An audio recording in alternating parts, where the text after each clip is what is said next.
We use computers on space station pretty similar to how you would use them on the ground, but instead of sitting in a chair, we just kind of float in front of them with our feet tucked under a handrail, kind of like I am right now. We also have pretty good Wi-Fi for being in space. We are able to connect to the internet, we can make phone calls, and we can actually even video chat with friends and family on the ground. Hi, my name is Kevin, and my question is, can the space station fall, and what would you do if that started to happen?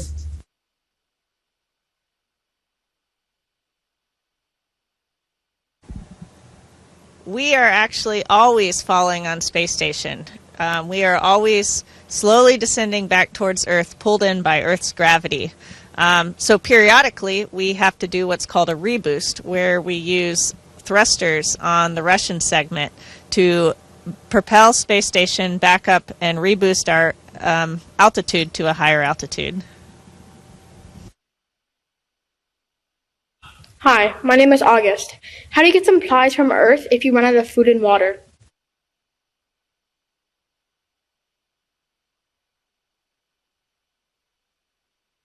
We get supplies from cargo vehicles that come up every couple months. We get both cargo vehicles on the U.S. side as well as on the Russian side, and they bring us food, they bring us water, sometimes they bring us treats, and they always bring us lots of science. Hi, my name is Hong Yu. My question is, where does the air you breathe come from?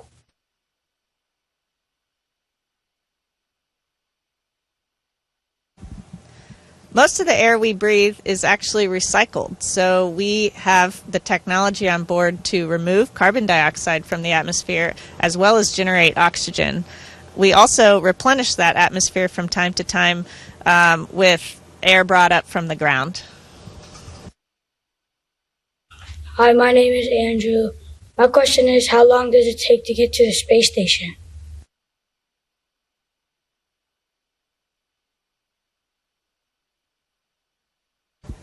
That depends on which vehicle you launch on. For example, for myself, I launched on the Russian Soyuz vehicle, and it took us about 3.5 hours to get to space station. So about the same amount of time that it takes to fly across the United States, really fast.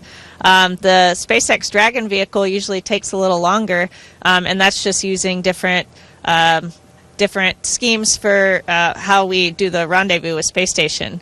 But they usually take anywhere from 8, 9, 10 hours to upwards of 30 hours to rendezvous. Hi, my name is David. My question is, on the International Space Station, I heard that you cannot eat regular food like down here on Earth. What do you eat instead?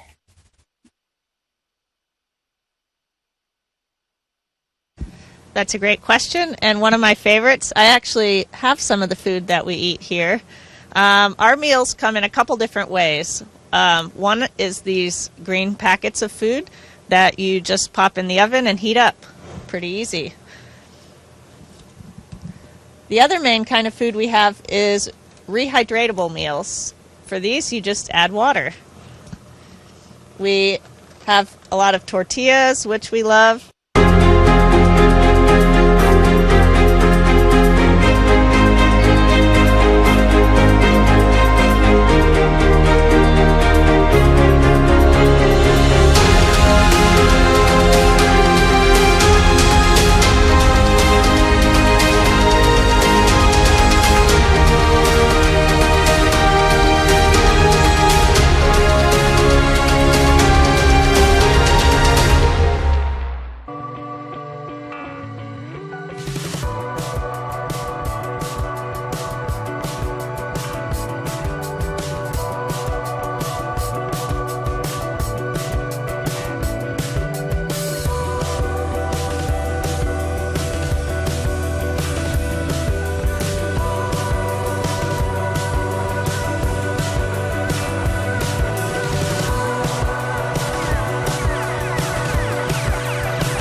Good early morning and welcome to the International Space Station's Flight Control Room.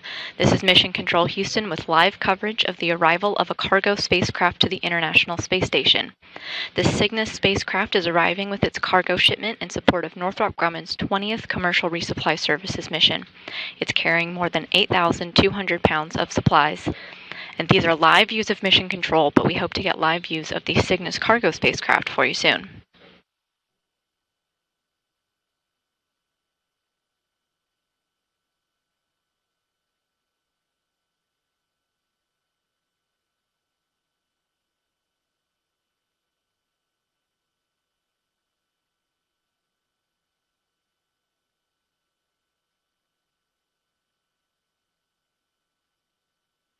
Earlier this morning, Northrop Grumman engineers in Dulles, Virginia received a go to command the spacecraft to do its approach initiation burn. This burn is expected to begin in less than 10 minutes from now.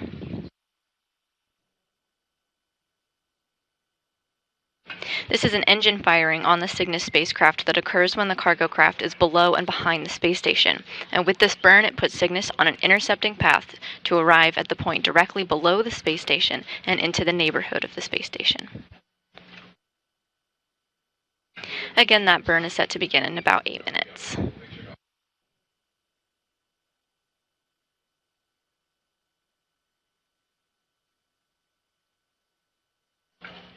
The goal of this burn is to put Cygnus into the neighborhood of the space station and is to ultimately get into a position to be robotically captured and installed to the space station. Capture is expected at 4:20 a.m. Eastern Time, 3:20 a.m. Central.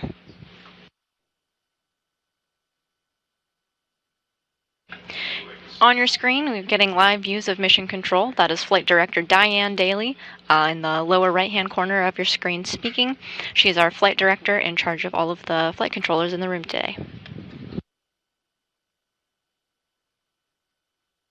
Also supporting this morning's operation is the Cygnus Flight Control Room in Dulles, Virginia, with Northrop Grumman engineers sending commands to the spacecraft.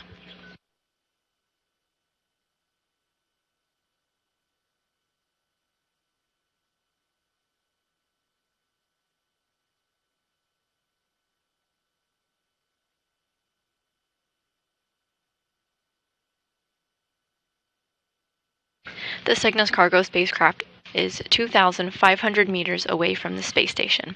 Once it gets a little bit closer, we'll get some good live views of the spacecraft as it makes its approach.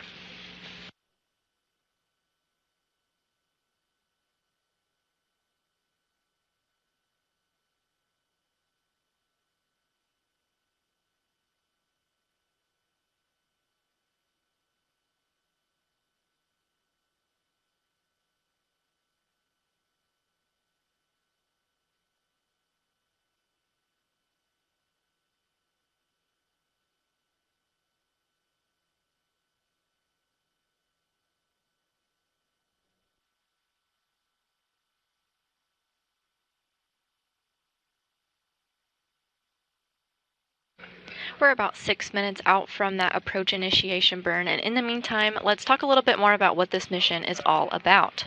So today we're talking about the Northrop Grumman Cygnus spacecraft. It's on a mission to deliver cargo to the humans living aboard the International Space Station. Right now, it's catching up with the space station, getting closer and getting into a position to be robotically grappled for later installation to the Earth-facing port on the station's Unity module. The spacecraft contains dozens of science and research investigations that the astronauts will later unpack and begin working on later this week. And the spacecraft is scheduled to stay on board for 6 months before it's uninstalled at the end of its mission, burning up harmlessly in Earth's atmosphere. Cygnus does have the capability to reboost the space station, and if needed, it could be called upon to do just that during its 6-month mission. It launched aboard a SpaceX Falcon 9 rocket from Cape Canaveral in Florida on Tuesday, January 30th, so earlier this week. But we'll have more on that, including a recap of launch, just a little bit later.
We're now about 4 minutes away from the start of the approach initiation burn. The Cygnus cargo spacecraft is about 2,100 meters away. We're back with live views from the International Space Station. Can't see the Cygnus cargo spacecraft quite yet, but it is getting closer and closer, and will hopefully be in our view very soon.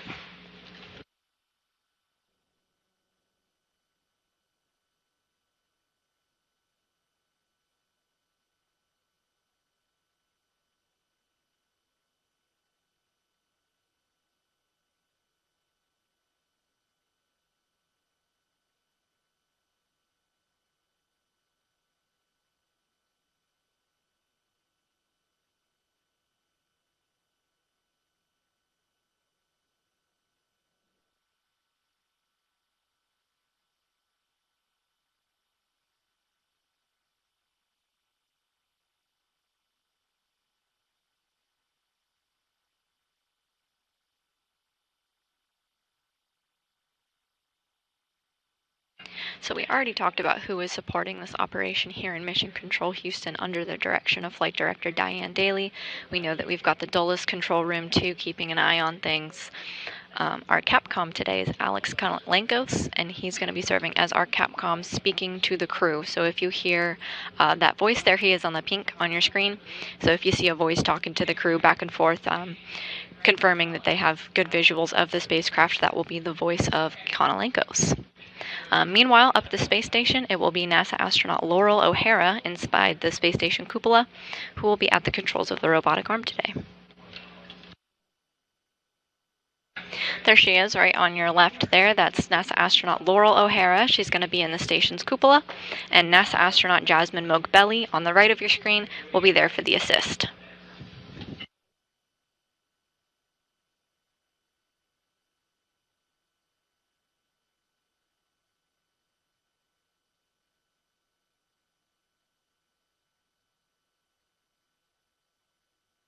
Two minutes remaining until the start of the approach initiation burn on the Cygnus cargo spacecraft. The vehicle is now within 2,000 meters of the space station.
"30 seconds until the start of the burn.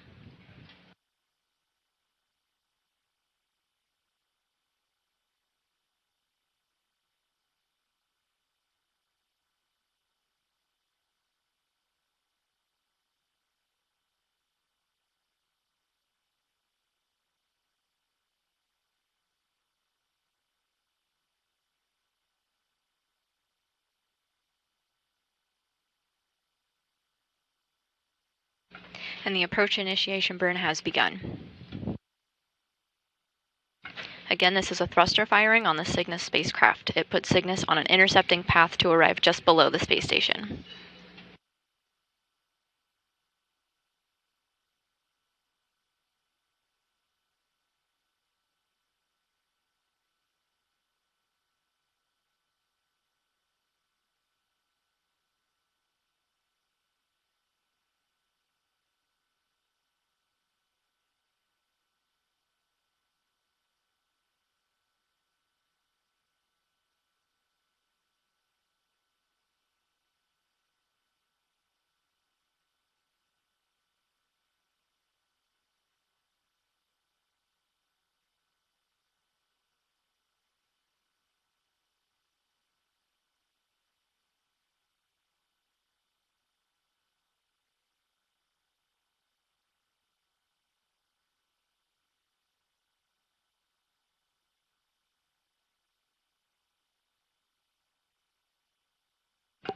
The approach initiation burn is still underway on the Cygnus cargo spacecraft. We're in a momentary handover between our satellites. In the meantime, we'll stick with live views of Mission Control Houston until we can get those live views back. Should be any moment now.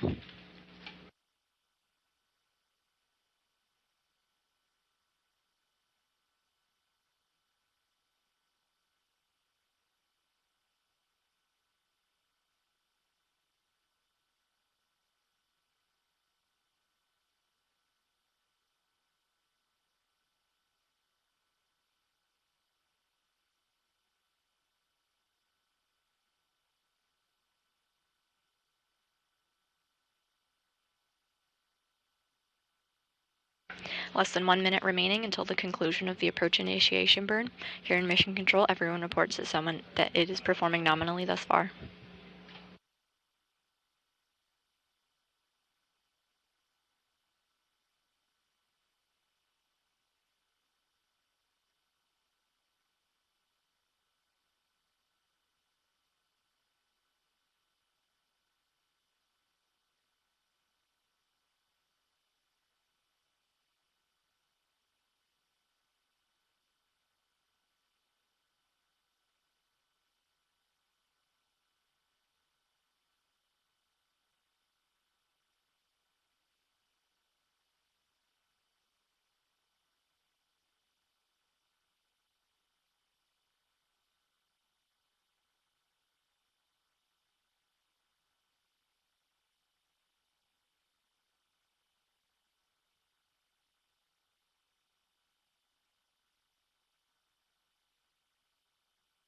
And the approach initiation burn is complete.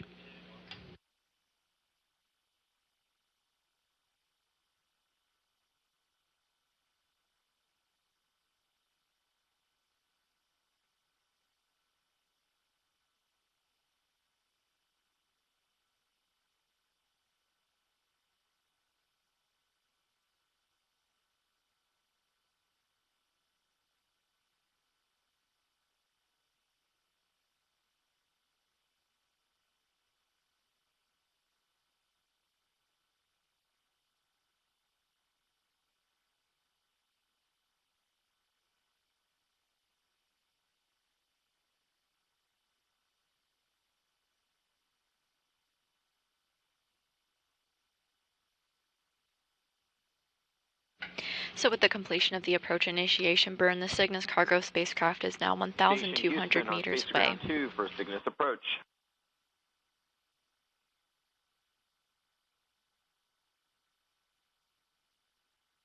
With you on 2. ADV3 approach initiation burn has been completed. Expect to begin using 1.102 Cygnus approach and retreat monitoring shortly when Cygnus range reaches 1,000 meters.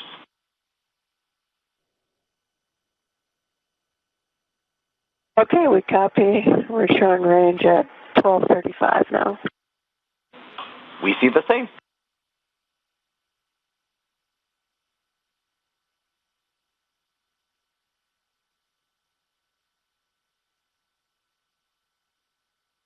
So the voices that we heard just now are that of our Capcom here in Mission Control, Alex Kanalenkos, speaking to the International Space Station.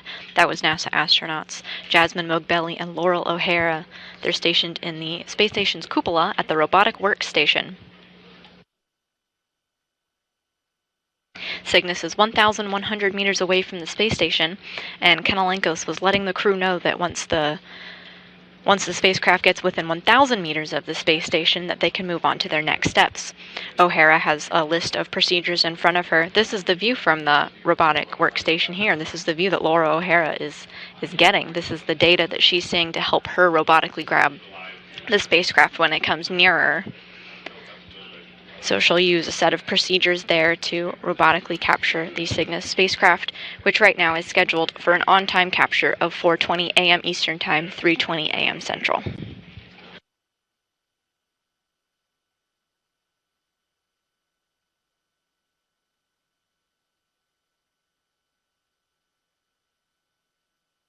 As we mentioned earlier, Cygnus is carrying more than 8,200 pounds of supplies, food, scientific experiments, hardware, and more. Some of the investigations include a surgical robot, a 3D cartilage cell culture, an autonomous semiconductor manufacturing platform, a 3D printer for small metal parts, and so much more. Many of the scientists and principal investigators of these science experiments participated in a science webinar before launch, so if you want to learn more about these investigations from the researchers themselves, I recommend checking it out.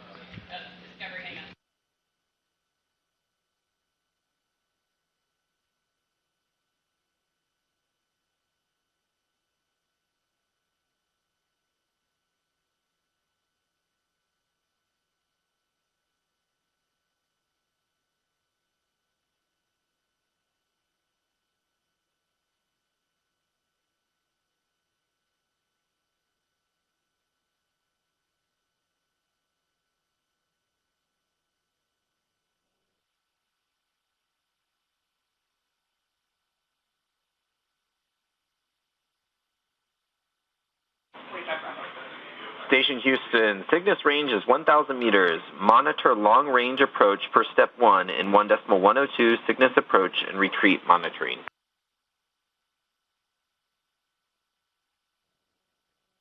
Copy, step 1 in 1.102. Good read. And Houston, we have Cygnus in sight, and we show primary range at 950. Copy, tally ho.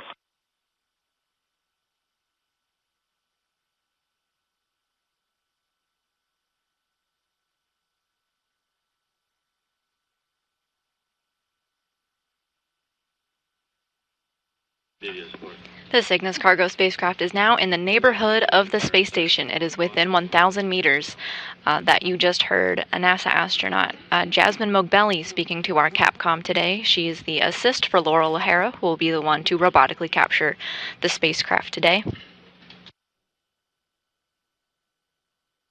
This coordination is important because while we have all kinds of data on the cargo spacecraft and what we can see on our data screens, the actual visuals of the astronauts are important in this mission.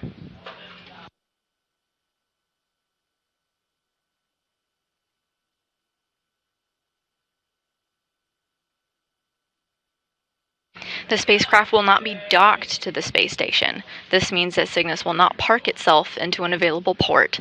Instead, it will undergo berthing operations. The robotic arm operator, NASA astronaut Laurel O'Hara, will capture the spacecraft at the controls of her robotic workstation.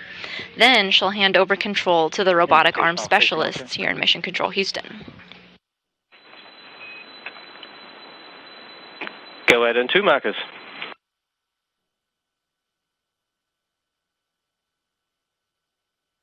First, the payload laptop 3 was connected to the power chain, so that was intact, but the computer was turned off.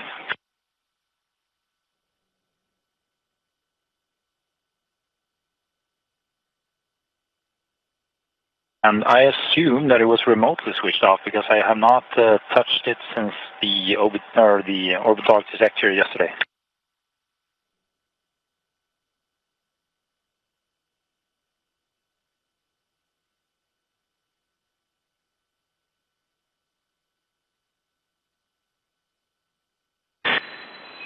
Munich from Station also want to report that the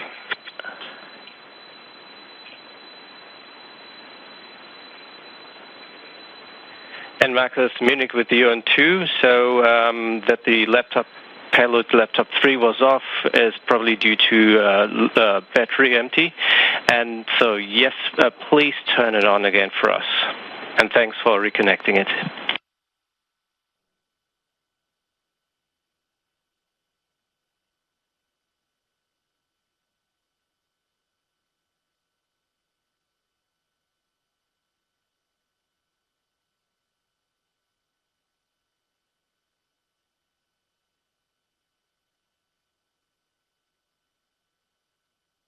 And there we have it, live views of the Cygnus cargo spacecraft.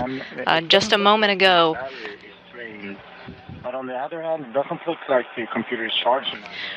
Earlier, our NASA astronauts confirmed that they had visuals. They were able to see with their own eyes outside of the station cupola windows at the spacecraft, and indeed we see it on our camera views as well.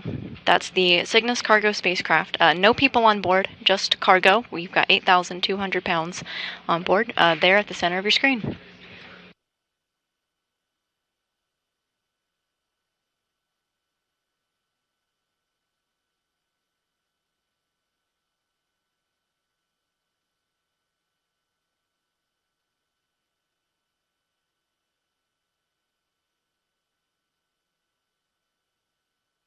The International Space Station is flying over the southern coast of Africa at the moment, and that is what you can see sort of through the clouds below the Cygnus cargo spacecraft. And there it is on your map. 7% battery remaining, so I don't think the battery was drained, but it's not charging. And the brick 1442 is powered on, and the output power light LED is lit green, and the power cable for Z-Book is connected, so I don't know why it's not charging. And we copy, Marcus. Please, let's move over to Spacecraft 3 to keep 2 for Cygnus.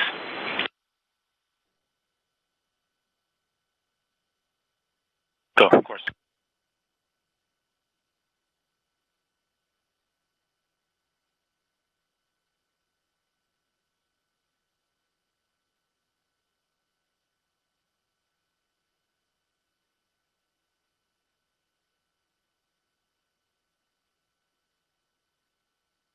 In less than 2.5 minutes, the Cygnus cargo spacecraft is set to perform another burn.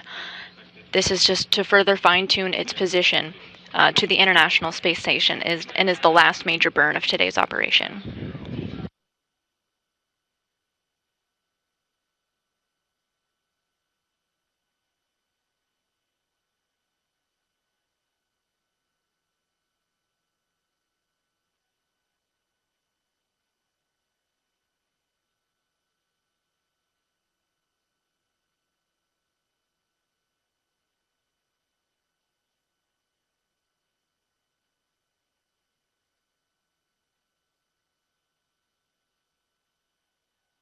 Cygnus now closing in on 550 meters away from the International Space Station, and a burn is about to begin soon.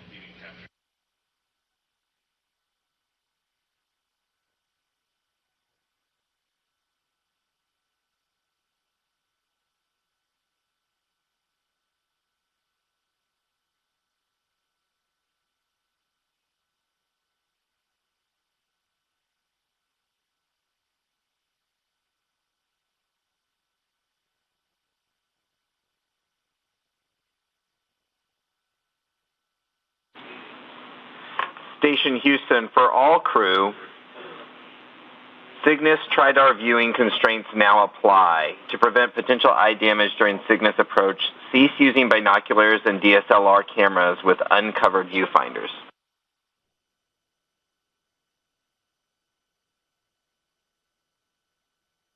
Copies.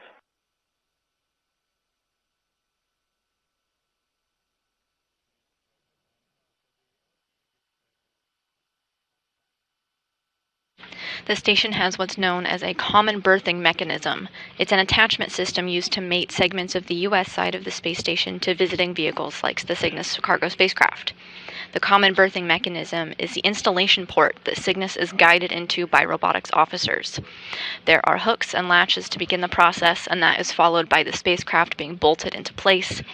Here in Mission Control, the OSO mech, or the Operations Support Officer, directly oversees operation of that common berthing mechanism. This Cygnus will be installed into the Earth-facing port of the station's Unity module.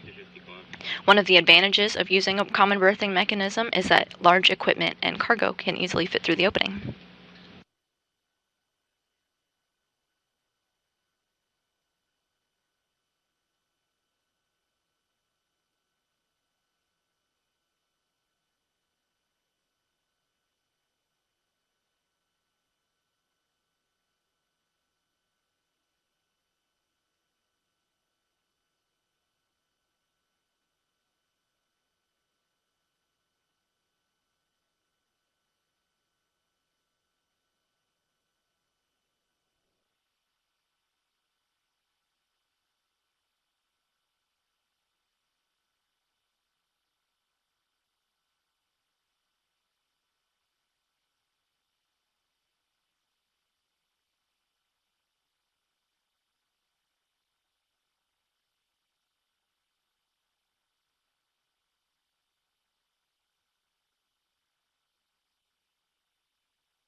Just a short while ago, the Cygnus cargo spacecraft performed a final major burn to get the Cygnus cargo spacecraft into place, set for a robotic capture. The command to initiate this burn is sent by engineers in Cygnus's flight control room in Dulles, Virginia. We are in joint operations right now. This means that Mission Control Houston is working collaboratively with controllers in Dulles, Virginia on coordination of the burns and preparedness of the station crew to capture Cygnus for installation.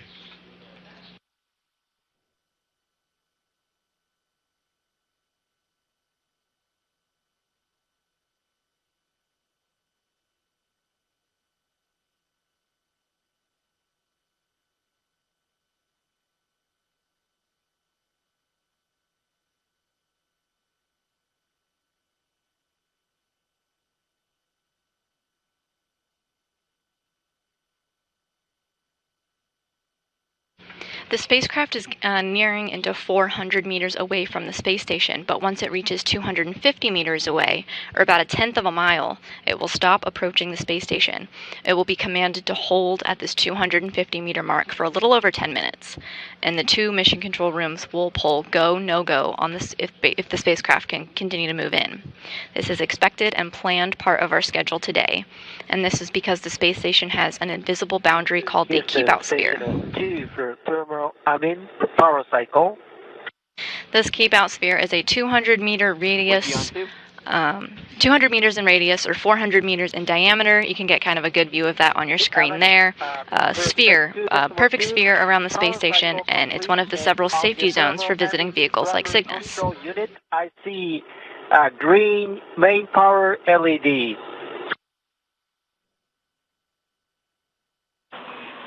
Copy, Satoshi. That's a good configuration. So before moving within this keep-out sphere, Cygnus must be configured so that it would not cross that boundary for at least 4 orbits in the unlikely event that the spacecraft lost its maneuvering capability. Cygnus is inside 400 meters away from the space station, so there's a little bit of time before Cygnus reaches its next milestone at that 250 meter hold point.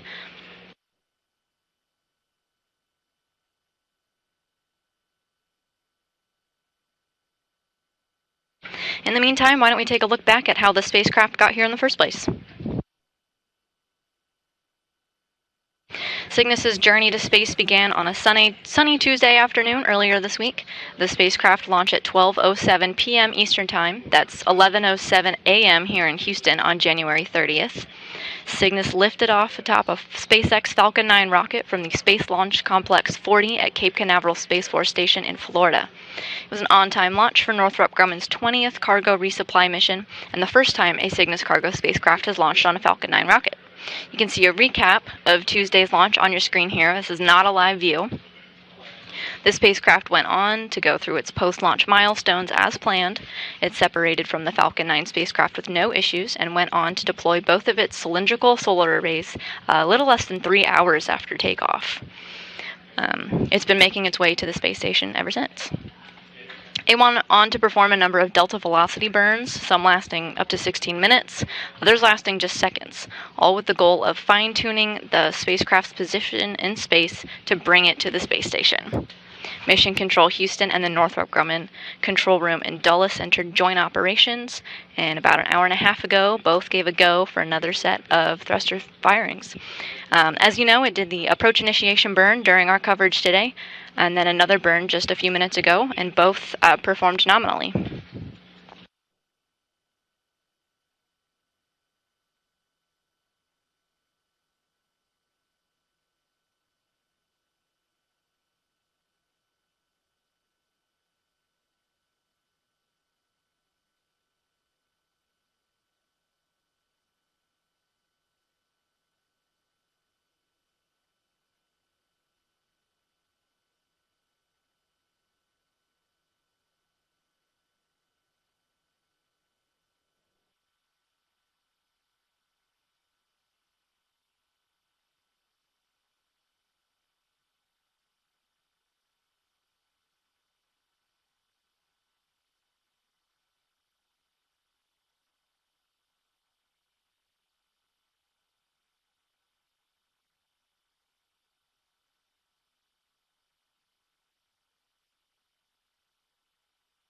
This space station is inside 350 meters away from the International Space Station, again working towards its next milestone of going to the 250-meter hold point. We heard a little bit of chatter earlier with our NASA astronauts. NASA astronaut Laurel O'Hara is leading today's capture operation, backed up by her crewmate, NASA astronaut Jasmine Mogbelli. They're both stationed inside the station's cupola at the robotic workstation, and there are a number of tools at their disposal for a good capture this morning. So first, they're in the cupola. That's the part of the space station that has huge windows, and Mogbelli will serve as a second set of eyes for O'Hara during her capture. We've heard her call down to the ground a couple of times today as O'Hara focuses on her capture operations. They also have 3 monitors and can route various camera views and data screens to give them different perspectives while grabbing Cygnus. Sometimes we'll take those live views as well. Oh, you're looking at it right now on your screen. I want to bring your attention to the center right side of your screen. You can kind of see VV to ISS. That's visiting vehicle to ISS. Cygnus, of course, is a visiting vehicle. And you can actually see the number go down. It's 321 meters away from the space station and going towards that 250-meter hold point.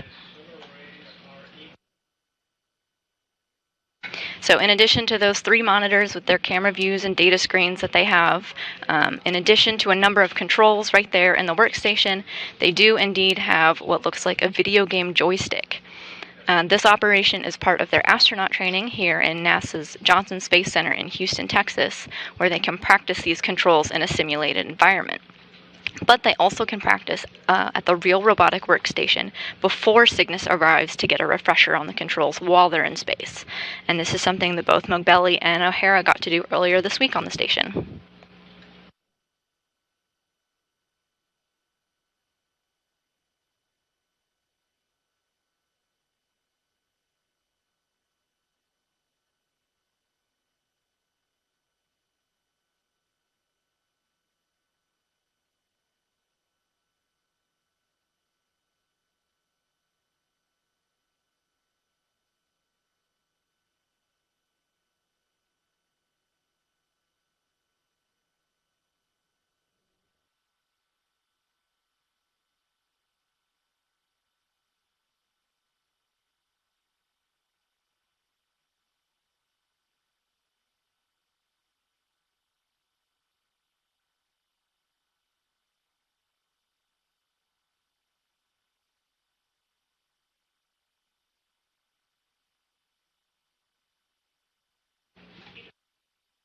The Cygnus vehicle is now within 300 meters of the space station. It's expected to get to its hold point in less than 5 minutes from now. We expect a call to the crew when this happens.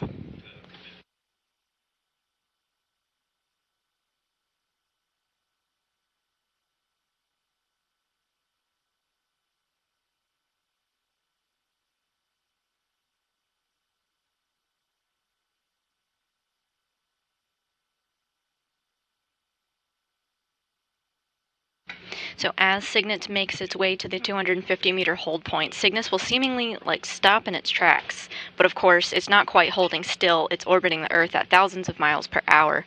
But the rate that we're talking about is in relation to the space station.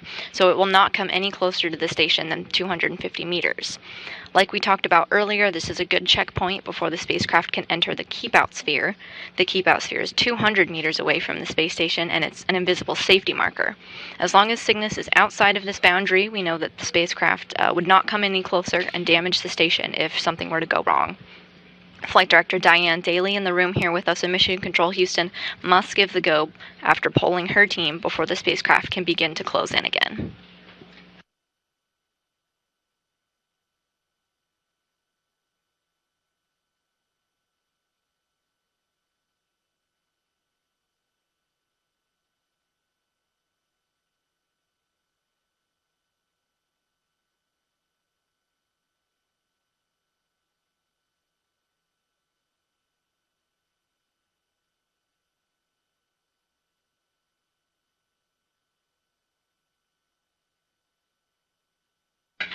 We're now less than 1 hour away into our planned capture of Northrop Grumman's Cygnus spacecraft this morning, but it's important to note that capturing the spacecraft is just the first step in the process.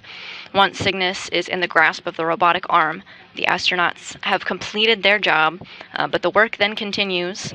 It turns to the robotics officers here in Mission Control Houston to install the spacecraft. They will control the robotic arm from here on Earth using a camera that's looking out the Harmony module's hatch window as a guide, among other tools at their disposal. They'll guide the spacecraft to its final position at the Earth-facing port of the space station's Unity module. Then they'll install the spacecraft into place, permanently securing the cargo spacecraft in place until its departure 6 months from now.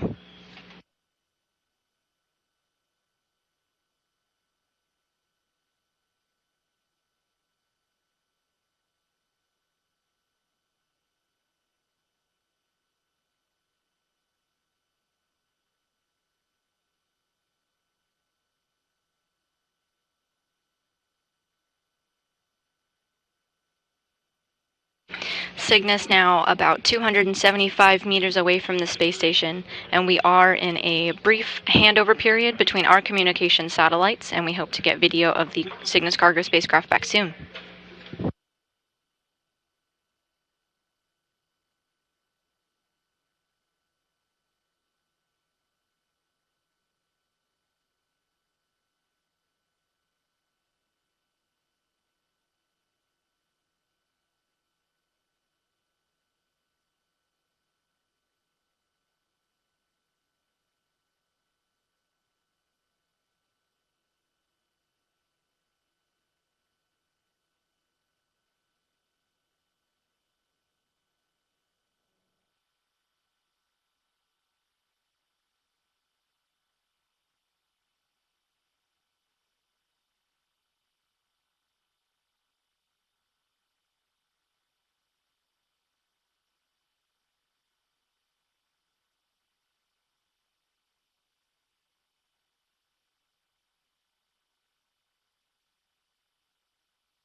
We're back with our live coverage of Northrop Grumman's 20th Commercial Resupply Services mission. That is the Cygnus cargo spacecraft on your screen there.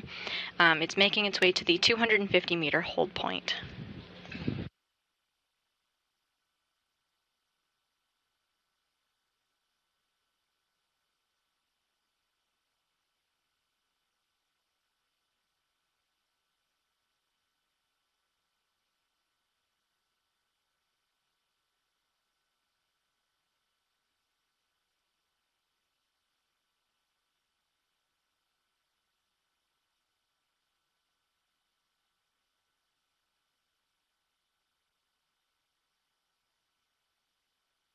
This is a live view of Mission Control Houston. Also working this operation is Northrop Grumman Cygnus control team in Dulles, Virginia. Once Cygnus reaches the 250-meter hold point, both teams will be performing checks, including of the vehicle itself on the Cygnus side, as well as making sure that the space station is ready to receive the spacecraft. And they must pull go. All the flight controllers that you see in the room here must pull go, and then our flight director will give the ultimate go to proceed past the 250 hold point and into the keep out sphere.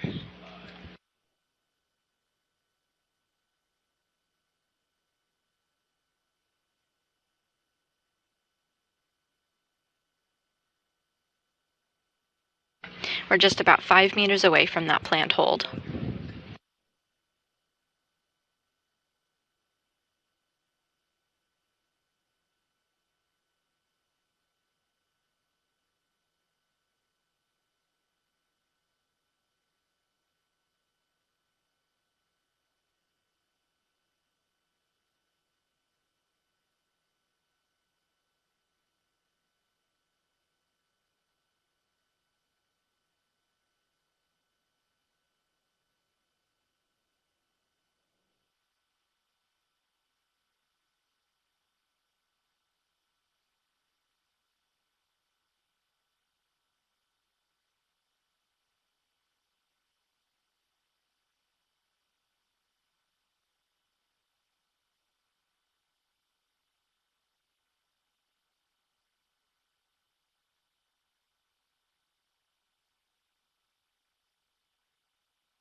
The spacecraft is almost at its 250-meter hold point. It's slowing its rate right now to get to that point.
Station Houston on space to ground 2 for Cygnus approach.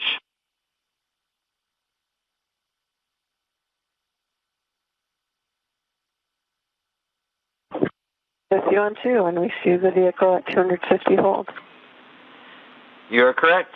Please confirm step 2 in 1.102.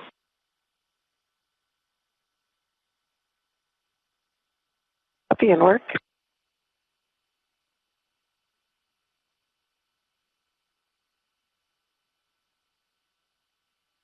And Houston from station, the command panel LED status matches. Primary range is 252 meters. And for Block Bravo, we have the light is within the corridor. The vehicle size matches the outline. The light is in monitor 1 offset from the circle about a quarter vehicle length forward and is centered on the circle in monitor 3, and the circle is offset from the corridor center in both monitors about 1 vehicle width starboard.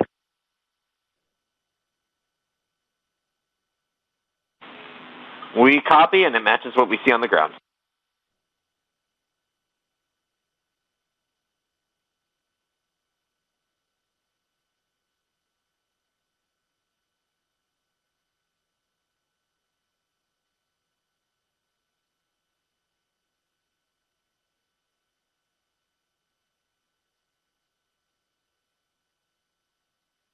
Cygnus has reached its 250-meter hold point, and its approach is proceeding nominally. But this is not the only hold point in the procedures today. Cygnus will hold again when it reaches the 30-meter mark, or about the 32-yard line on a football field. And just like the hold that we're in now, Cygnus will need a go from the flight director to depart from the 30-meter hold point and continue moving in. Cygnus's goal today isn't to reach 0 meters on its own. It will be robotically captured when the spacecraft is about 10 or 12 meters away from the space station. Robotic controllers here on Earth will then move it to its installation port. We're inside 50 minutes until the expected capture time.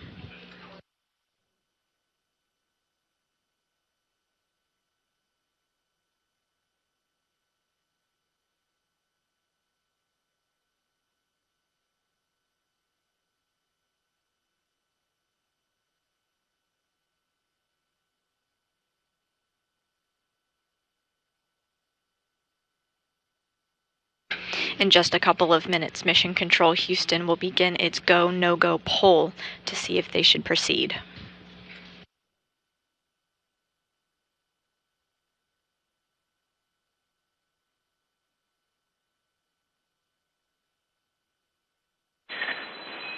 Station Munich on 2 for Marcus and timeline.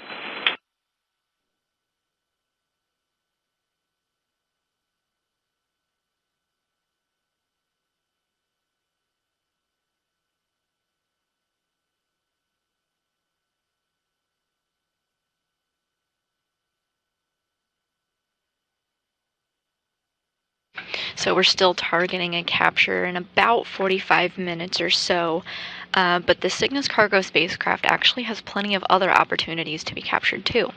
Everyone involved in the capture, so the astronauts up in space, the flight controllers here in Houston, the engineering team in Dulles, Virginia, they want really good lighting to be able to see what's going on. The space station sees a sunset or sunrise every 90 minutes, so they want to be in a cycle of good lighting conditions and have planned accordingly.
The Cygnus cargo spacecraft is at its 250-meter hold point, and a go-no-go poll is underway here in Mission Control.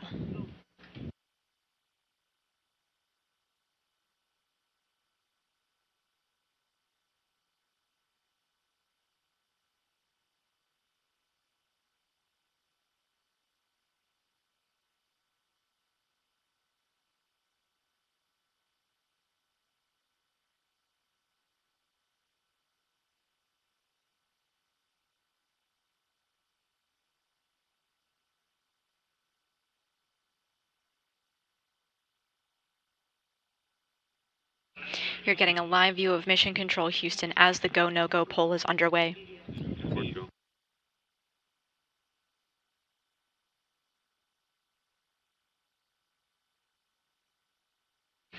Each console position that you're seeing here will need to give a go in order for the cargo spacecraft to begin movement again and move into that 200-meter keep-out sphere.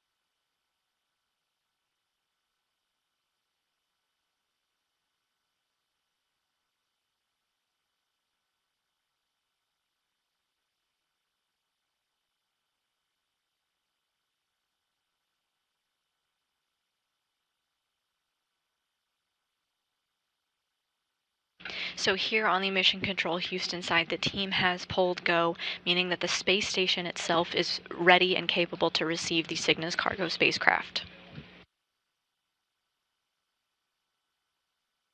We expect a call to the International Space Station crew supporting today's operation, NASA astronauts Laurel O'Hara and Jasmine Mugbelly, shortly.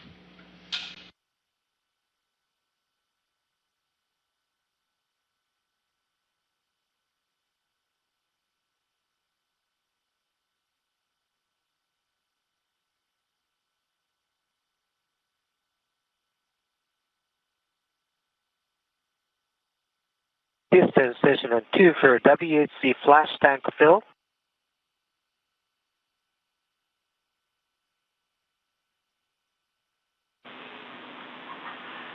With you on 2, Satoshi, we are ready to proceed for your WHC fill. Copy. And it said go for step 2.2, proceeding. The space station is now in an orbital nighttime, so our views of the Cygnus cargo spacecraft are not the best, but that is still the spacecraft that is the center of attention this morning for today's operations. That is the Cygnus cargo spacecraft at the center of your screen.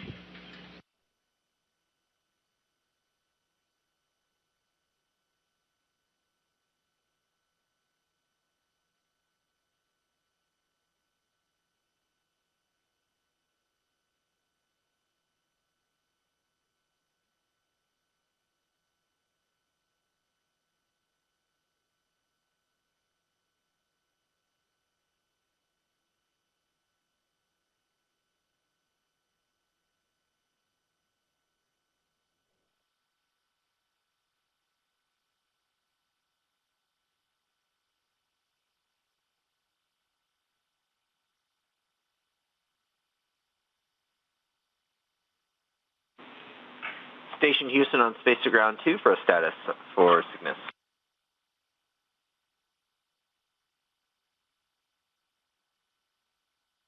With you on 2. And just letting you know that we're going to be here at 2:50 for a little longer. We're just doing some reconfig on one of the Cygnus radios. Okay, we copy. If you're just joining us, a Northrop Grumman Cygnus cargo spacecraft launched from Cape Canaveral in Florida on Tuesday, and now the spacecraft has arrived in the neighborhood of the space station. It completed a series of burn to get itself into the position that it's at now, the 250-meter hold point. So that's what you see on your screen there.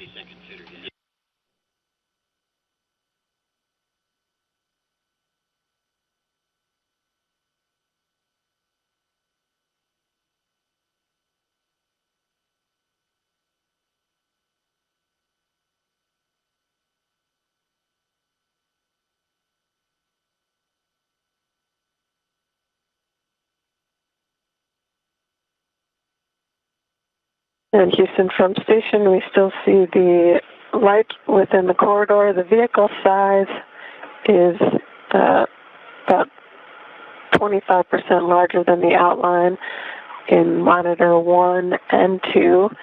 The 1 and 3, sorry. The light is not offset from the circle it matches, and the circle is still offset from the corridor center, about 1 vehicle with starboard.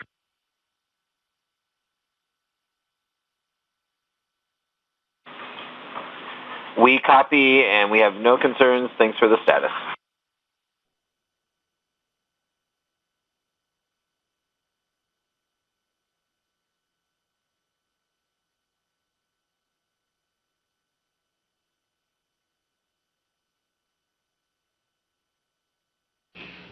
Flight controllers are now making sure that the spacecraft is healthy and ready to continue moving into a position where it can be robotically captured. Flight controllers also made sure that the space station is ready to receive the cargo spacecraft, having pulled that the space station is go just a few minutes ago. And NASA astronaut Laurel O'Hara was with you on the comms just a short minute ago, confirming that even though the space station is in an orbital nighttime, she is still able to see the lights on Cygnus and has a good visual of the spacecraft. She is ready to receive the arm. She's ready to operate the arm and capture the spacecraft.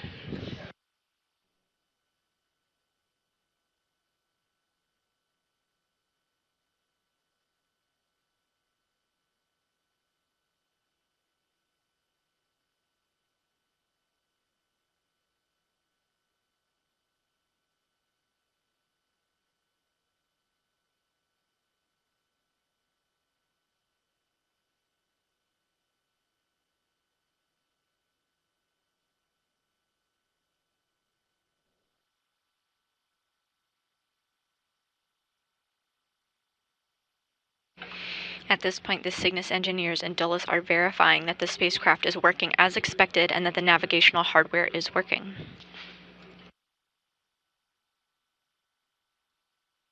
I think on your screen, if you caught it just a minute ago, we got a little cameo from our astronauts. This is the view of the cupola.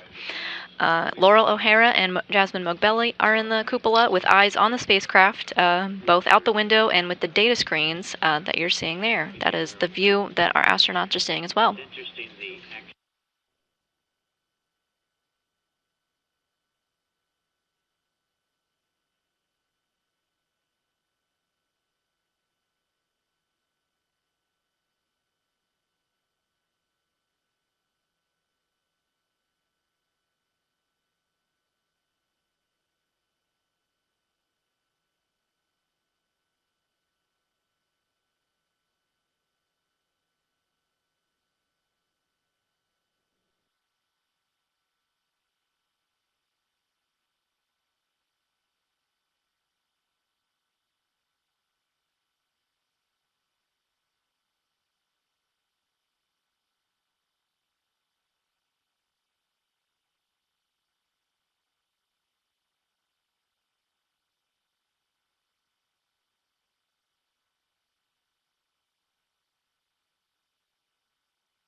The Cygnus cargo spacecraft, it's still in its 250-meter hold point. Just earlier, Mission Control polled that the space station is ready to receive the vehicle, but we are in joint operations today. Mission Control is working very closely with Cygnus's engineers in Dulles, Virginia, who are performing a number of vehicle checks, including its navigational equipment and the overall health of the vehicle. Approach to the station is a deliberate choreography, and we're standing by for both teams to concur to move past the hold. Station round 2, we received precaution prime, C2V2, loss of visiting vehicle heartbeat. We copy. We're taking a look as well. No action for you. Okay, copy.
Station Houston on Space to Ground 2 for a Cygnus status.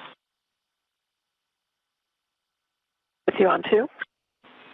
Yeah, as you know, we were configuring some of our radios and that we had some just hiccups with the communication between C2V2 and the Cygnus radios.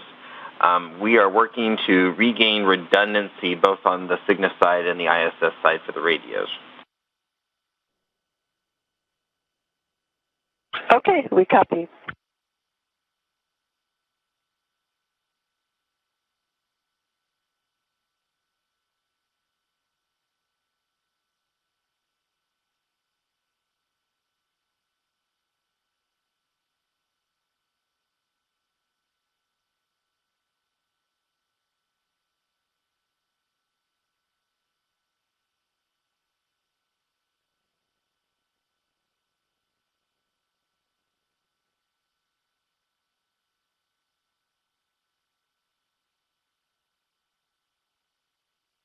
So you just heard our Capcom Alex Kanalenkos speaking to the crew in the cupola working today's operation. He noted that we are still at the 250-meter hold point for the Cygnus cargo spacecraft, and Cygnus engineers in Dulles are looking at slightly erratic behavior to the backup communication system.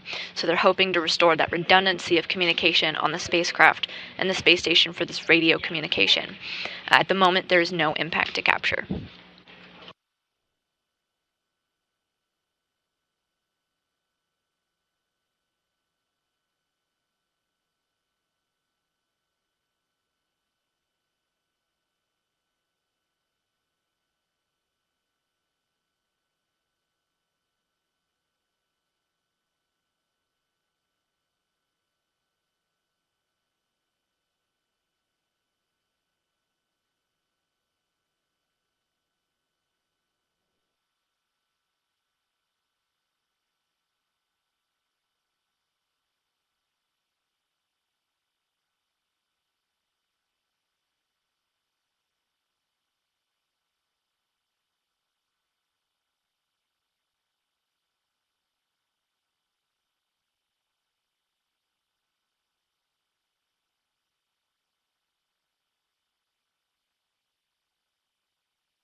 Station Houston on Space to Ground 2 for Cygnus and today's exercise.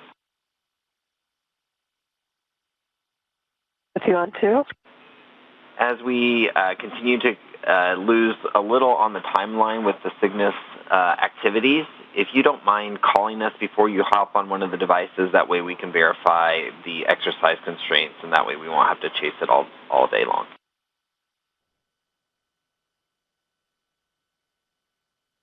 Okay, copy.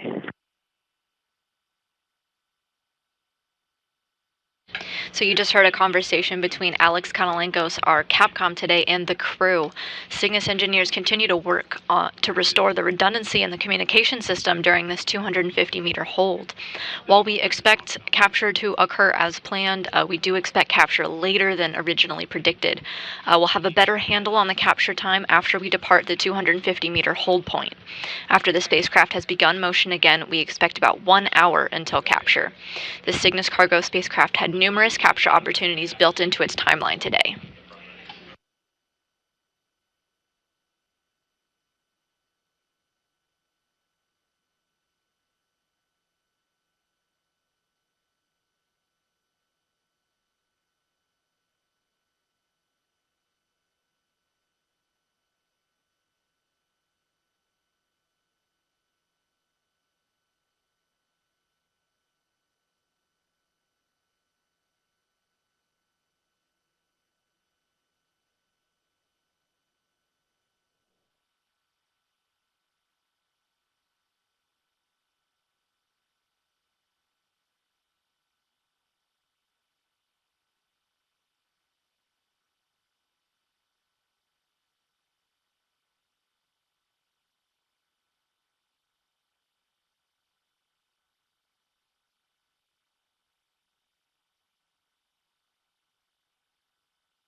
And another go, no-go poll is being conducted to see whether the Cygnus cargo spacecraft is able to move past that 250-meter hold point.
Station Houston on Space to Ground 2. Cygnus and ISS are configured for approach inside the keep out sphere. Expect approach to resume shortly and stand by for Cygnus PCS command checkout. Station copies.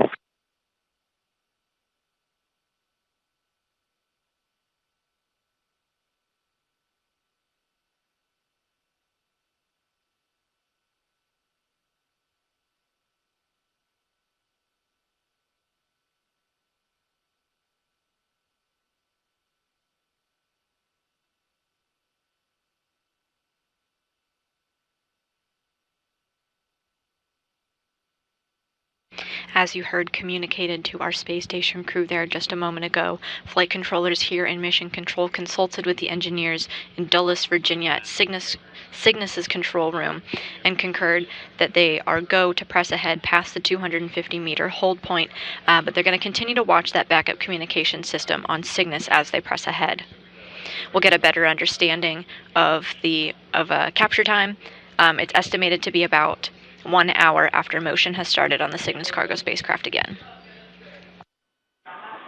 Station Houston, Cygnus has resumed approach. Go for Cygnus PCS command checkout. Hold arm per step 3 in 1.102. Copy, step 3 in 1.102.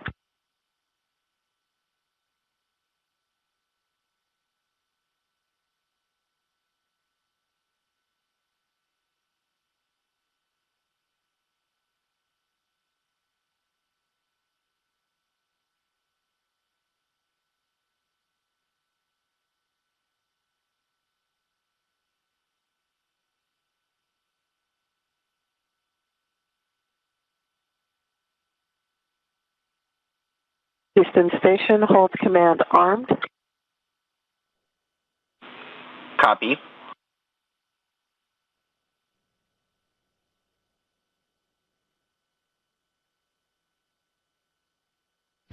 The Cygnus cargo spacecraft is on the move once again.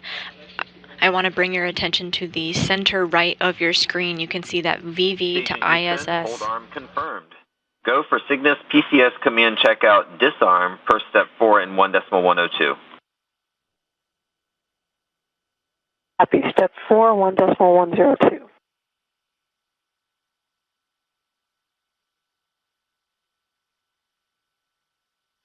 You can see that number on the middle right of your screen, that 230. That's the distance, that's the meters away that Cygnus is from the space station. It has left its 250-meter hold point and is getting closer to get into a position for its robotic capture.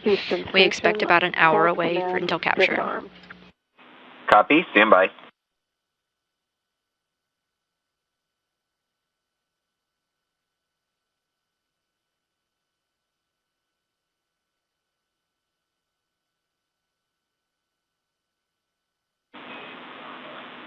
Station Houston, Cygnus PCS command checkout was successful. Begin monitoring approach from 250 meters per step 5 in 1.102. Copy. Step 5, 1.102. Good read.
Cygnus is now within 200 meters of the International Space Station. It's difficult to see on your screen there. We've got kind of a data overlay, but the space station is in an orbital nighttime, so it's a little difficult to see. Station Houston, Cygnus is inside the 200-meter keep-out sphere. Crew now has authority to issue an abort if no comm with MCCH and the light is outside the corridor. Station copies.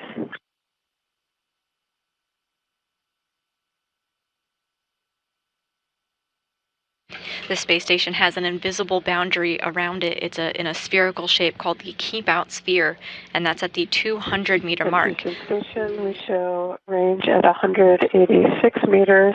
Light is within the corridor. Can't see the vehicle size relative to the outline. The light is offset from the circle a quarter vehicle with forward, and the circle is offset from the corridor center about half a vehicle with starboard. We copy, no concerns.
So the Cygnus cargo spacecraft has moved past that 250-meter hold point, has gone on to pass through the keep-out sphere. This is that imaginary boundary, spherical in shape around the International Space Station at 200 meters in radius.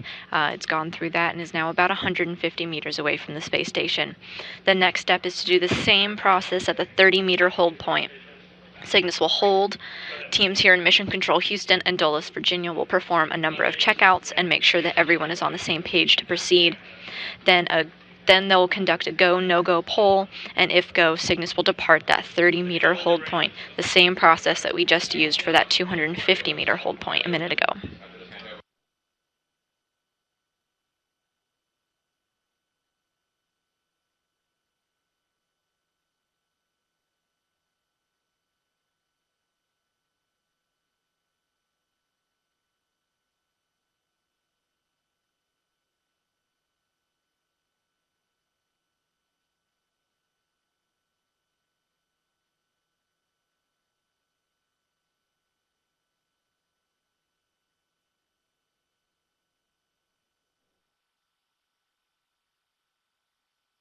$145, no change to block Bravo.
Houston Station, range is 130 meters, no change to block Bravo.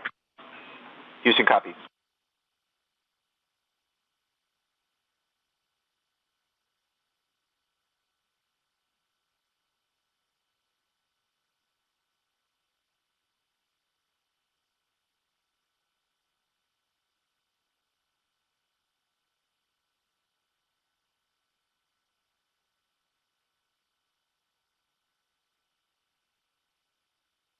We're back with our live views of the Cygnus cargo spacecraft after a momentary satellite handover. The updated capture time is approximately 3:55 a.m. Central, 4:55 a.m. Eastern, but we'll continue to refine that time as Cygnus makes its way closer to the space station. At the moment, it's inside 125 meters away from the space station, making its way to that 30-meter hold.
Initiation station on Space Ground 2. Range is 99 meters. Light is within the corridor. Vehicle size is about 25% larger than the outline. Light is centered in the circle, and the circle is offset from corridor center about half a vehicle with starboard.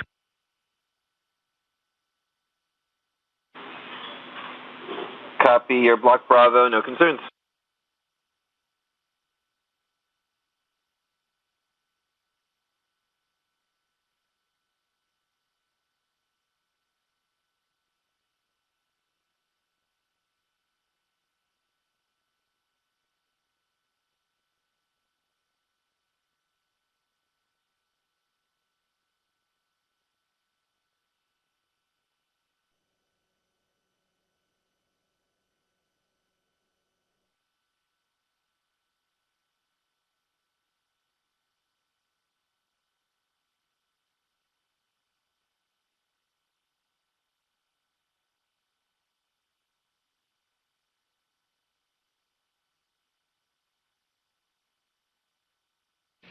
Each Cygnus is traditionally named after a trailblazer in the aerospace community.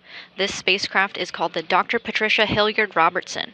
She was one of our own here at NASA's Johnson Space Center, a NASA astronaut, a pilot, and a medical doctor, originally selected to join the astronaut corps in 1998. She was training to go to the space station herself, but tragically lost her life before her scheduled flight. She was 38 years old. In addition to being this Cygnus' spacecraft's namesake, astronauts in Hilliard Robertson's class actually flew a photo of her and a patch with her name on it back in 2010. We're honored to welcome the Patty Hilliard Robertson Cygnus spacecraft to the space station. Like I mentioned previously, the SS Patty Hilliard Robertson is not the first of its kind. The Cygnus before this was named after another NASA astronaut, the SS Laurel Clark.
Cygnus has more than 8,200 pounds of cargo on board.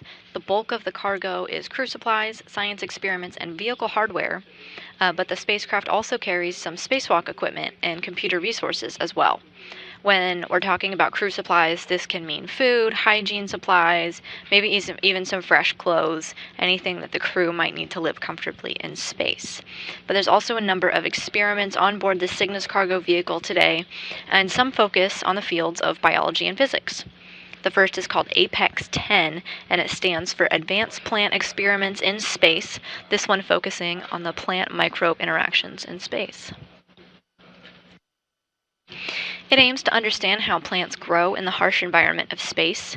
Many microbes that are normally associated with plants on Earth may actually improve the plant's ability to tolerate environmental stresses. This study aims to introduce plants in space to these beneficial microbes. It's being conducted on tomato plants to study whether a microbe improves stress resilience and improves seedling growth of the tomato plants. And even though the astronauts aboard the space station exercise at least 2 hours a day, they still are at risk of bone loss while in space. One study aboard the Cygnus cargo spacecraft being delivered today investigates the effects of microgravity on a certain type of bone marrow stem cells called MSCs, specifically for their capability to secrete bone-forming and bone-dissolving proteins. Researchers hope to use this experiment to further understand bone loss caused by spaceflight.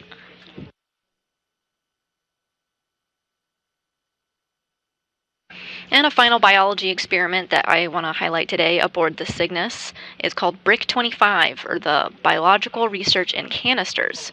It aims to understand how the spaceflight environment microbial growth.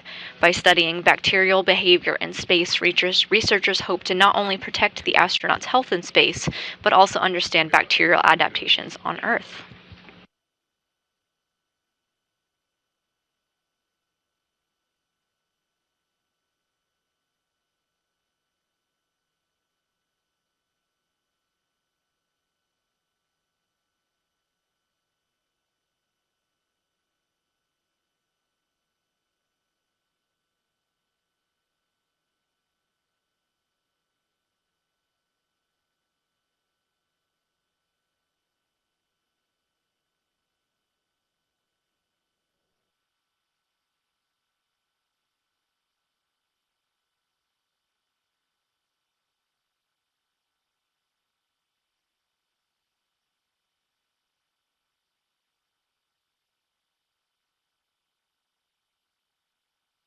The Cygnus cargo spacecraft is now within 60 meters of the International Space Station as the orbiting lab moves into an orbital daytime, so our views of the Cygnus spacecraft are expected to get better. For all crew, to prevent potential eye damage during Cygnus approach due to TRIDAR, cease viewing Cygnus from all windows except cupola. Note that the approach will last till approximately 10:10.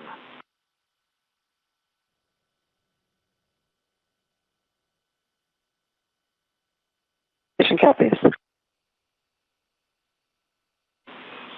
This constraint starts at the 40-meter range. Okay, copy. We're showing range at 56 right now. We see the same on the ground.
Houston station range is 50 meters.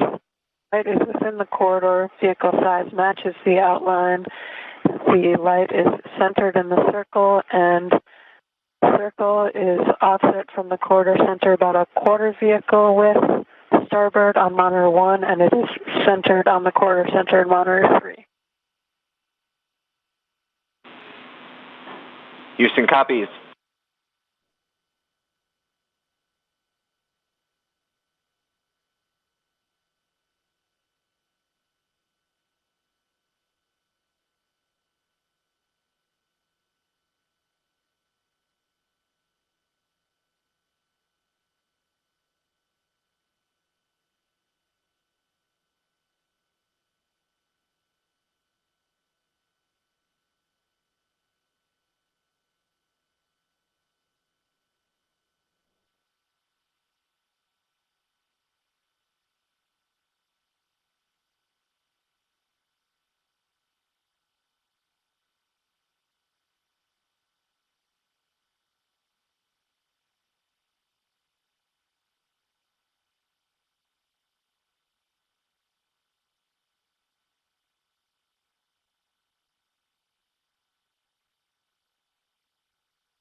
While the Cygnus cargo spacecraft was at the 250-meter hold point, engineers in Dulles noticed a slightly erratic behavior to a backup communication system that has now been restored. Teams pulled go to proceed, and the vehicle began its motion again. It's now proceeding to its next hold point at the 30-meter mark, and it's about at that point right now. We're estimating a capture time at approximately 4 a.m. Central, 5 a.m. Eastern Time. We'll then go off the air and continue our coverage at 5:30 a.m. Central Time, 6:30 a.m. Eastern. Station Houston on Space to Ground 2. Confirm 30-meter hold and set up for capture per step 6 in 1.102. Okay, station copies, and we see hold and range is 30 meters, and we'll perform step 3 of 1.110. Good read.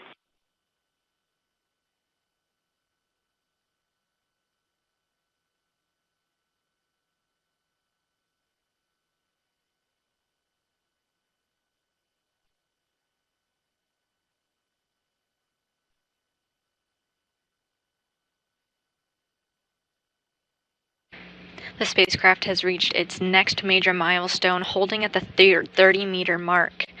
This is about 32 meters on 32 yards on a football field away from the International Space Station. It will not proceed any closer until a go-no-go poll is conducted here in Mission Control and is about to begin shortly.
And the go-no-go polling has begun here in Mission Control, each of the console positions giving their go, ultimately leading to the flight director's decision to go past the 30-meter mark.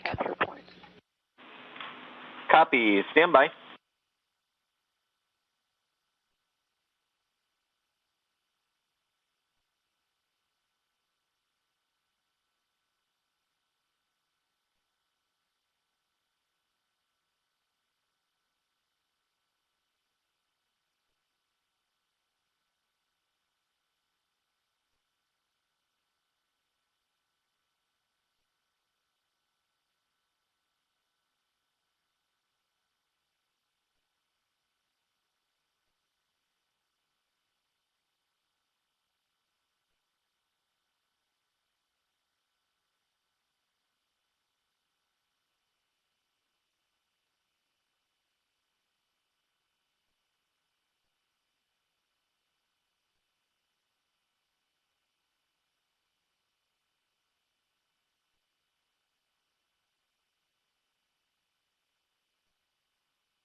And here in Mission Control, the polling is complete. The space station is go to receive the Cygnus cargo spacecraft.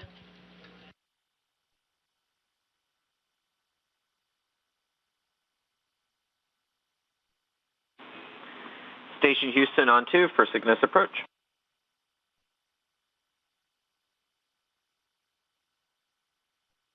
With you on 2?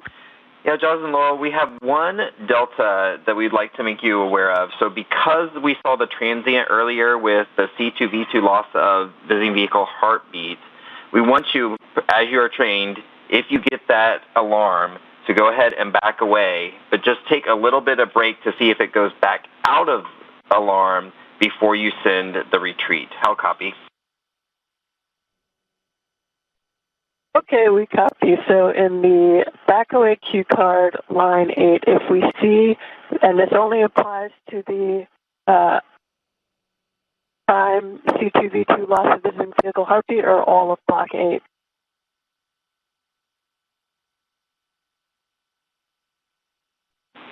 Good question. It's all of block 8. Okay, for all of block 8, we will back away the arm and we will not send the retreat command right away. Those are good words. Just a couple of seconds to see if it comes back out of alarm. Okay, we copy. Also, we'd like you to adjust the lab over the shoulder view. It looks like we came off the view there for a little bit.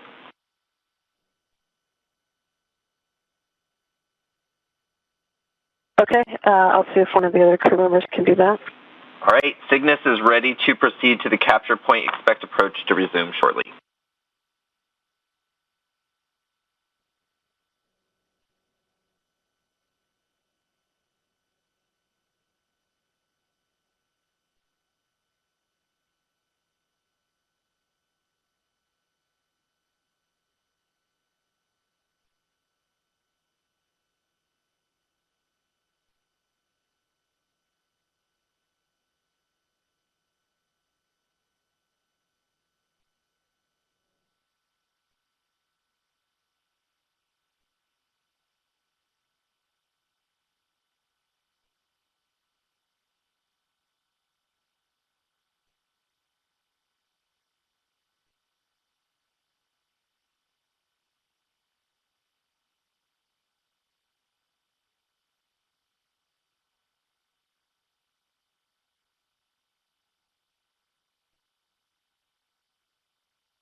And with a go from Mission Control, Cygnus is Station on the Houston, move once Cygnus again. has resumed approach to the capture point.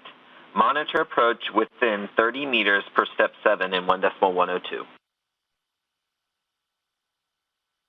Copy Houston, step 7 and 1.102, and we do see approach, and primary range is 28 meters.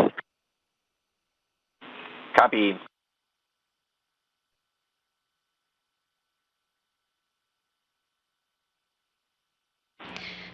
And we have a good over-the-shoulder view. Thank you. Copy, and for block Bravo, we see the light within the corridor, vehicle size matches the outline. Light is centered on the circle, and circle is centered on the corridor center in both monitors. Houston copies.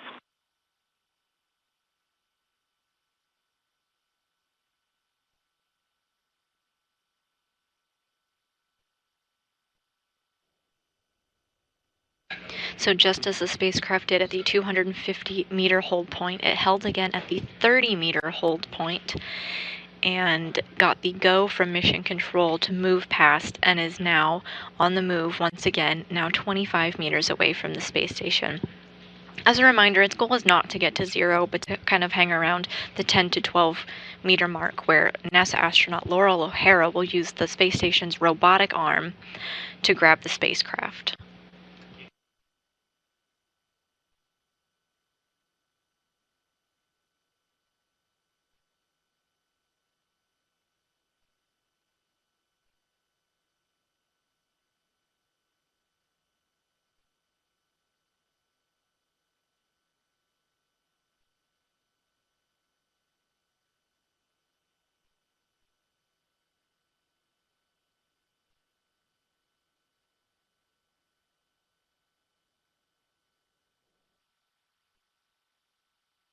NASA astronaut Laurel O'Hara will use the robotic arm that you see on the left-hand bottom corner of your screen. That is the robotic arm in today's operation. It's called the SSRMS, or the Space Station Remote Manipulator System, or simply the Canadarm2. At the end of Canadarm2 is what you may hear referred to as a lee, or a latching end effector, which is basically the hand of the arm. Inside are latches and snares that can grab onto and capture a target. Today, NASA astronaut Laurel O'Hara is controlling the robotic arm with an assist from NASA astronaut Jasmine Mogbelli. You heard a brief conversation a minute ago between Capcom Alex Kanalenkos and our astronauts on some instructions that they see on their procedures today. And when O'Hara is ready, the latches will engage and grab on, and the latching end effector has a camera, so sometimes the view that you will see on your screen will be from the robotic arm itself, but we don't have those views just yet.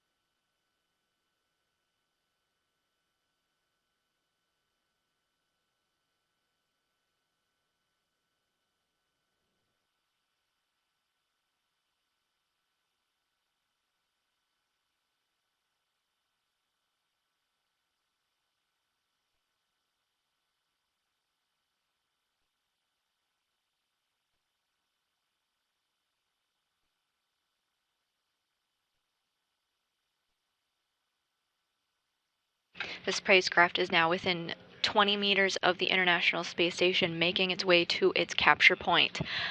Mission Control will give one final go, no-go for capture.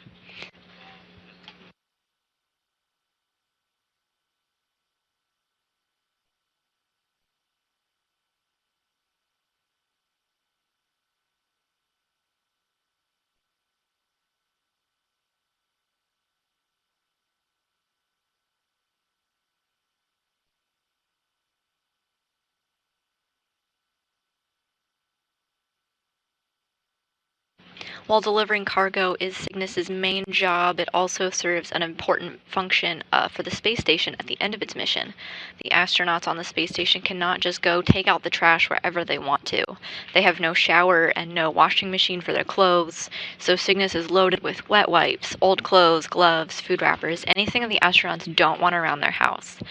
At the end of its mission, Cygnus burns up in Earth's atmosphere, essentially eliminating its onboard trash, so it's very great to have after all of the cargo is unpacked.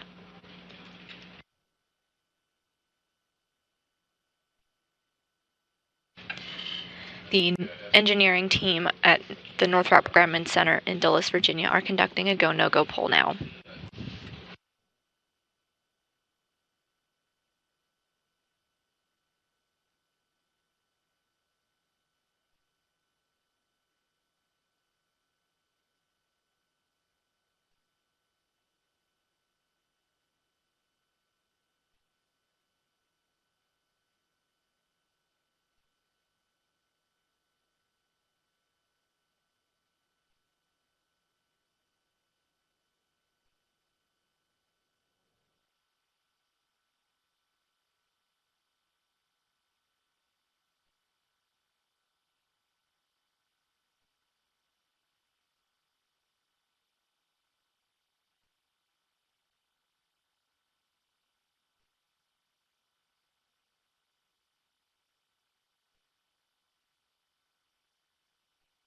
Cygnus is now 15 meters away from the International Space Station. You see the spacecraft there with its cylindrical solar arrays on the right of your screen, and the robotic arm at the left of your screen.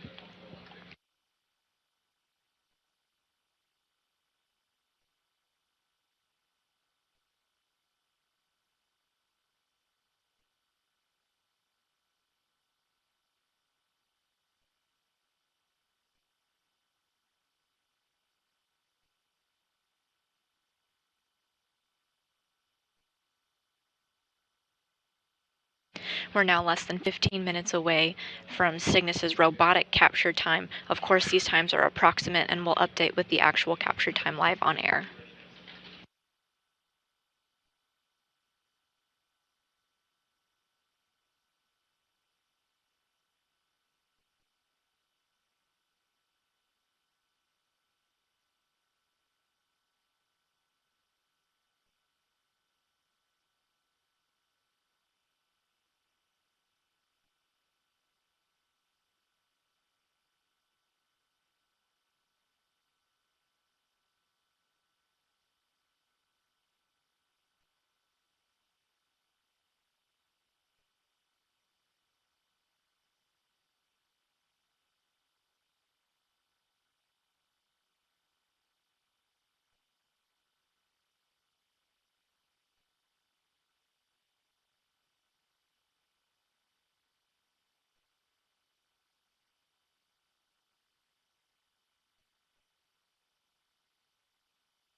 And Cygnus has arrived at its capture point. The view you're looking at is down the barrel of the robotic arm on the International Space Station.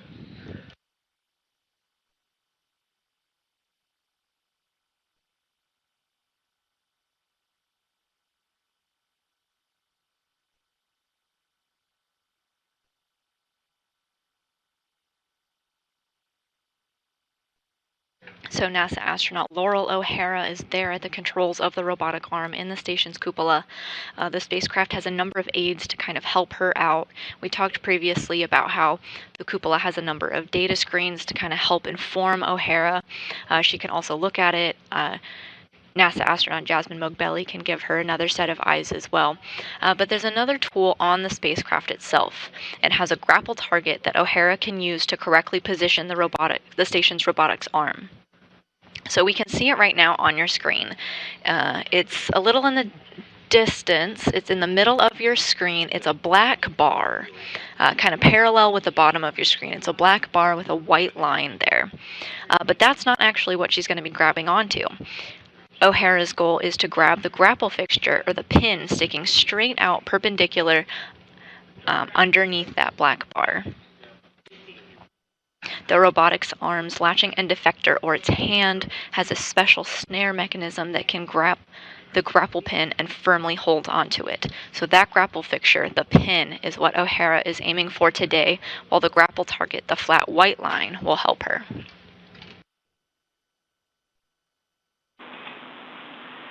Station Houston, confirm capture point hold per step 8 in 1.102. Houston Station copies. Executing step 8 of 1.102.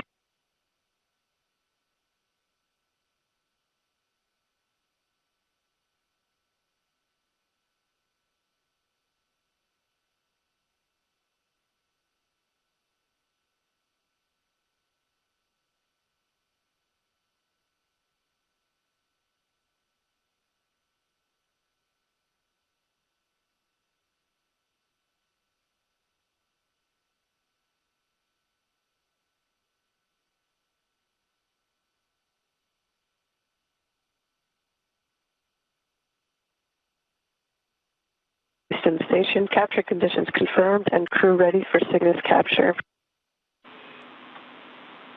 Stand by for capture.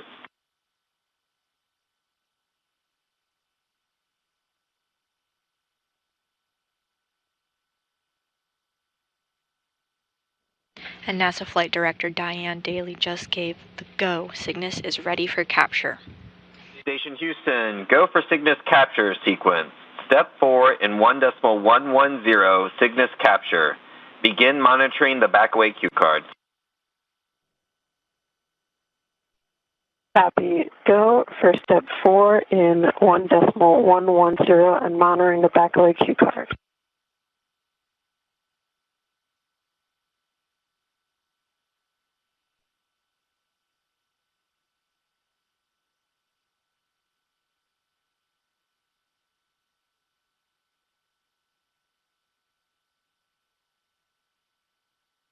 Cygnus is at its capture point right now. It is 12 meters away from the space station and not moving. Shortly we should see movement with the robotic arm. Laurel O'Hara confirmed that she is ready to capture the spacecraft.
Operations to robotically capture the Cygnus cargo spacecraft is underway now.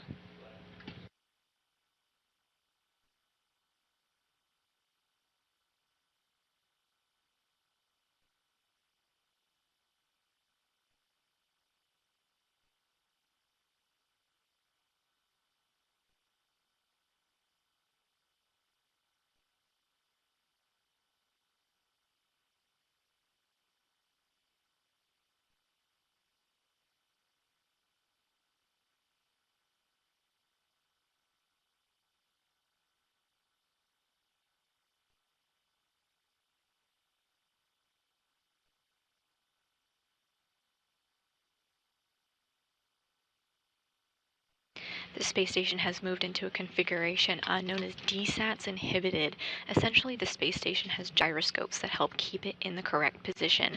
And when Cygnus is being captured, flight controllers don't want the gyroscopes thinking that the space station's orientation is going out of whack, initiating those thrusters, so they're temporarily inhibited during this operation.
The robotic arm is in motion towards the Cygnus cargo spacecraft. The view that you're looking at is just down the barrel of that robotic arm.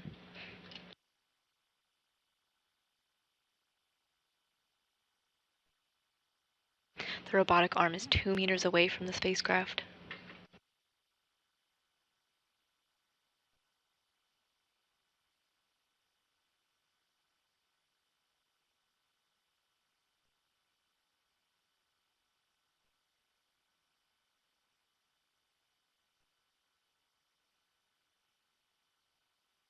Closing in now for capture.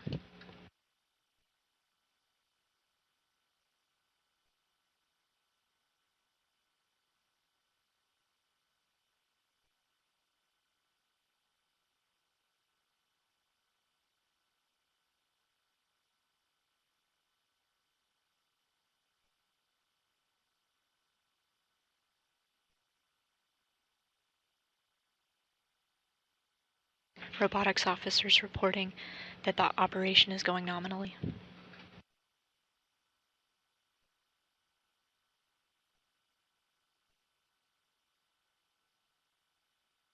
The robotic arm is going through the procedures to grab a hold of the Cygnus cargo spacecraft.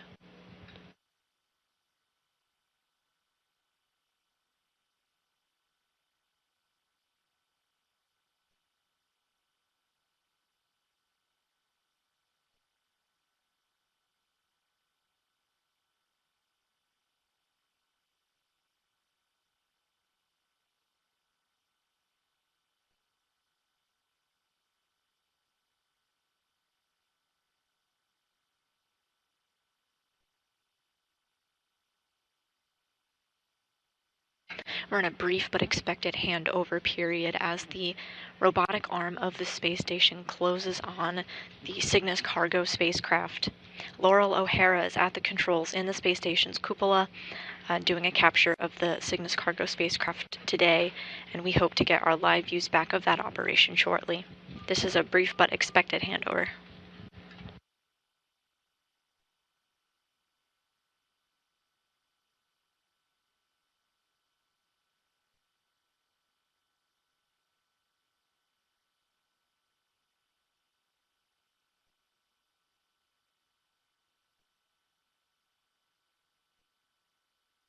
Meanwhile, here in Mission Control, robotics officers are monitoring the behavior of the robotic arm. Laurel O'Hara is at the controls, but they can see data from the robotic arm. We're still waiting for the latches to close, but everything is performing nominally.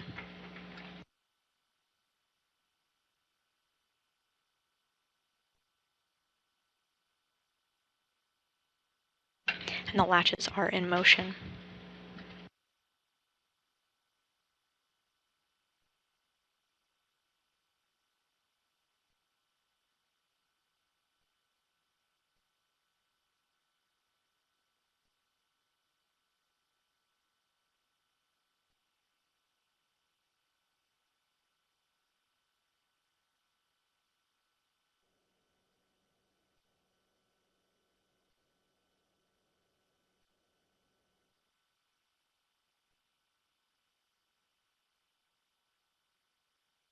Station on 2, Cygnus capture complete. Go for Cygnus post-capture reconfiguration. Congratulations, capturing NG-20, 3,726 kilograms of cargo, including numerous crew provisions and research like 3D printing, semiconductor manufacturing, and remote robotic surgery demonstration. Welcome to ISS, Cygnus.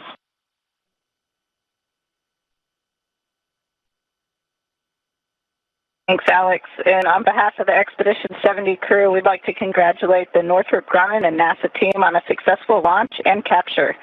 We know it takes a huge amount of dedication and effort to make these missions possible, and we appreciate all that you do to ensure success. We're excited to welcome the Cygnus SS Patty Robertson to the International Space Station. Jaz and I did not get to know Patty personally, but we've heard so much about her, and we know we would have loved to have her as a crewmate on Space Station. It's an honor for all of us to play a part in carrying her legacy forward. So again, congratulations, and thank you all for your support. Those are great words. We appreciate them.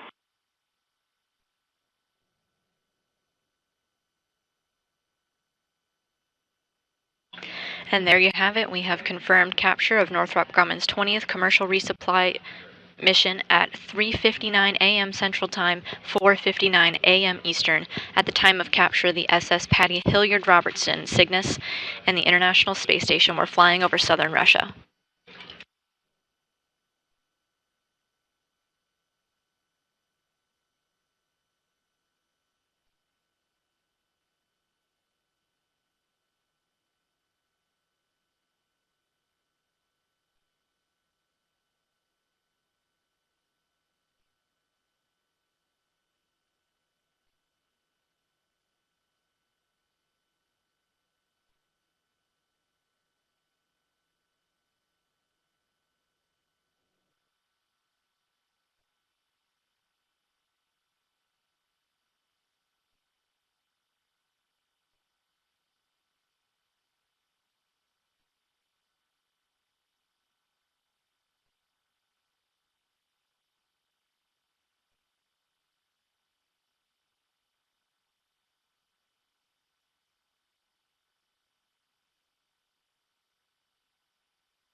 So to recap the events, Cygnus lifted off atop a Falcon 9 rocket on Tuesday, January 30th.